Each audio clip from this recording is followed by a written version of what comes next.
Hello everyone and welcome to another all-star interview with Fred Atkins. We changed the name for commercial reasons. Today I'll be interviewing Dean Rankine. Hi Dean. How are you going? Before we get started, I just have to... sorry. Apparently Star wasn't up for long enough, so I'll just put that there. That's the... Alright, there. So, how's it going? It's going good. Excellent. So you were just telling me before we started this, you'd been to a lot of conventions this month. Was it 9 conventions? Conventions this year. 9 conventions this year. It's been full on. Excellent. So you go all around Australia and New Zealand doing the conventions. Yeah. And that's usually for the Simpsons comics that you do.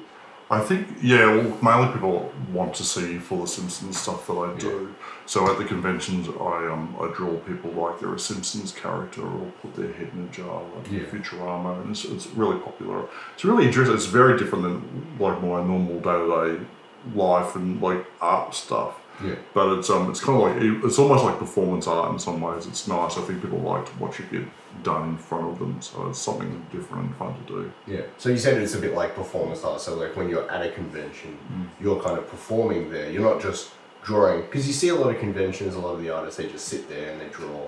Sometimes they take commissions, but you're really into it. You're talking with the fans and you're getting to know them. And I think so. I think part of it is like I want to sort of inject something sort of personal with the person that I'm drawing in as well. So I've got really bad posture and a lousy back, and I should have one of those things I draw like this. But at the conventions, I like to have it flat on the table so I can draw, but people can see it sort of emerge, and that's part of the fun part of it, I think. Yeah, excellent.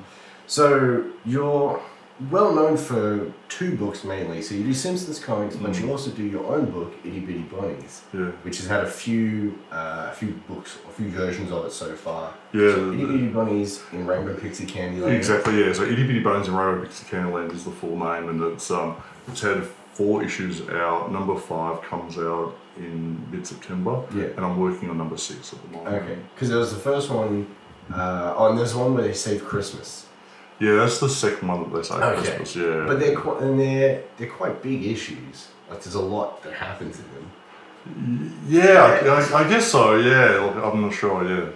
And do you find that the 2 different books that you mainly do, the Simpsons and the Itty Bitty Bunnies, they're quite starkly different? They've both got your same style of kind of very wide open mouths, and kind of very bright, big eyes. Yeah. But they seem to be very kind of different tonally as to what you're trying to do.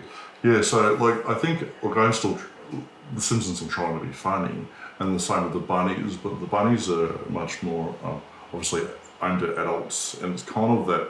I guess I'm going for a kind of like a shock humor. I want people to hopefully laugh at what they've just read and then feel a little bit guilty for laughing. Do you know what I mean? Like, oh, that's really wrong. And I kind of like, I've read it and I feel a little bit uncomfortable at the same time. So that's the kind of tone that I'm going for with the bunnies. Yeah. The bunnies also stylistically is much looser. Like, I keep reminding myself, oh, this should be fun to draw. You know, the Simpsons, there's more, like I'm aping somebody's style. So I'm really trying to get it as much like the Simpsons as I can, which actually I really like doing. And I think it helps me to draw better because of it. Just sort of like pulling it in, reining it in, being a little bit better regarding the sort of the anatomy and the structure. But the bunnies are just sort of like completely over the top in some ways. So have you found that before you started working on Simpsons comics, your style was maybe a bit looser, a little bit more unreal? Yeah, absolutely. And it was I have a very cartoony style anyway, but before Simpsons it was completely over the top. Eyes on top of each other and all over the place. And which I didn't mind, but also I think it was kind of lazy drawing in some ways, that I would do things and go, oh look, that's just my style, man. Like, I'm more out there, but I think I've improved. Also, I think in some ways I take drawing comics much more seriously than I used to. Like it's ridiculous the amount of time and effort that I think about comics and work on comics. It's like for funny bunny rabbits, right? Yeah. That I think a lot about it. I take it very, very seriously. We won't really go into how you started at Simpsons Comics because I believe you kind of showed them some of your stuff. Or did you show them or did they find you? No, I showed them. No. So I'll give you that quick. Sure. The quick story went like I was drawing some stuff for those kids magazines that you buy in the supermarket. The work dried up, and so I went to the Den on Coles and to see what was around.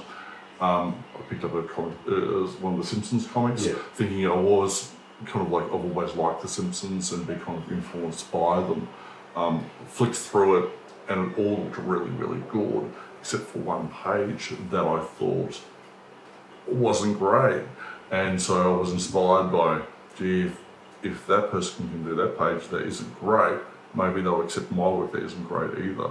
And I started sending submissions in, and so yeah. I think and it was just kind of that perseverance of sending in more. I think it was about the third one that I sent in and they got back to me. You can go further back now. You're saying that when you are at a convention, you are you're there to not just to sell your stuff and to make an appearance, but you're there to give something back to the fans in a way. Yeah. Like you go in commissions from them, and you're just even there talking to them. Do you find that something that you've always been quite good at, or have you had to work on interacting with people in that way? I think it's a really good question because I think what drew me to, excuse the pun, comics originally is that I didn't speak very well. I was always kind of a shy person.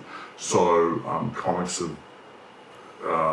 was my way of communicating with people, and still is. Yeah. Still is my main way of doing that. Yeah. But I think I've had to tap into another part of me that goes, oh, it's okay to be interviewed or recorded, or then to go to conventions and be in front of a crowd and that type of thing, which doesn't necessarily, come to me naturally. But it's all right, Yeah.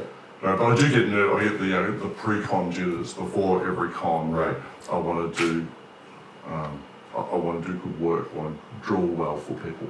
Yeah. I don't want to come off like a moron always. But I do get nervous before cons. So just wrapping up now. Yeah. People often ask, how do you get into comics? Yeah. And sometimes it's about doing your own thing, or sometimes it's doing something for someone. And do you think that the Melbourne comics or the Australian comics societies in general are very kind of open places for people to work in?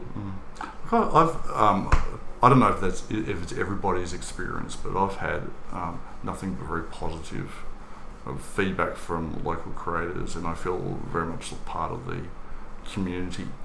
But it's interesting, I think, particularly even just Melbourne comics, like we have this love for the medium, but we're all doing really different stuff. Yeah. That.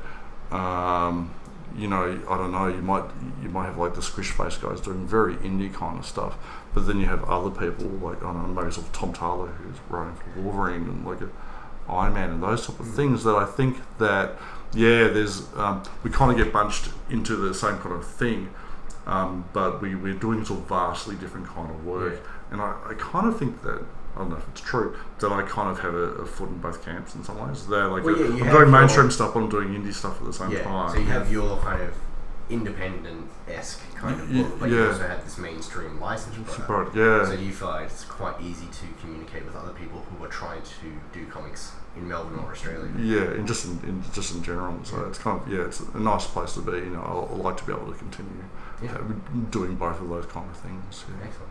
All right, well, we'll leave it there for today. Thank you very much, Dean. My pleasure. Dean's books, Itty Bitty Bonnies and Rainbow Pixie Candyland, is available through Action Lab Danger Zone, and also Simpsons Comics is available through Bongo. That's it. Excellent. Well, thank you very much for joining us. Cheers. And, it's a great talk. Thank you.